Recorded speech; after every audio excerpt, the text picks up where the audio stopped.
അതായത് രേണു ഇപ്പം ജീവനോടെ ഇരിക്കുന്നുണ്ടല്ലോ, ഇതിനൊരു കാരണമുണ്ട്.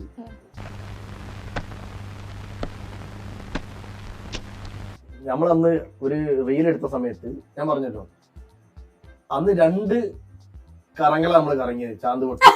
അയ്യോ ഓർമ്മിപ്പിക്കല്ലേ പൊന്നെ. മൂന്നാമത്തെ കറങ്ങല് കറങ്ങാൻ ഡയറക്ടർ പറഞ്ഞു ഡ്രോൺ ആണ് മുകളില്, അടുത്ത ആരുമില്ല.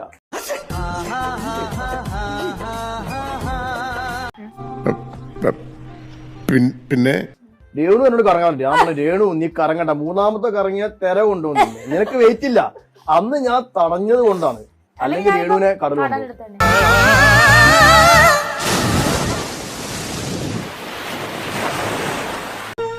ഈ സ്നേഹം മാത്രം മതി എനിക്ക്.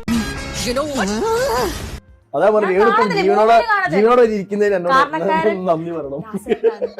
ഭയങ്കര സത്യമാണ്.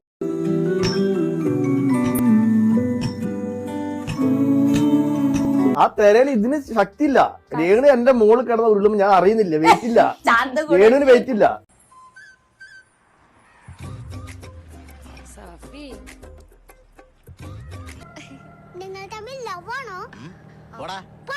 കൊടുങ്കാറ്റിൽ ആന മാറിപ്പോയപ്പോഴും അവന്റെ അമ്മായപ്പന്റെ കോണവും മാറിയ കഥ.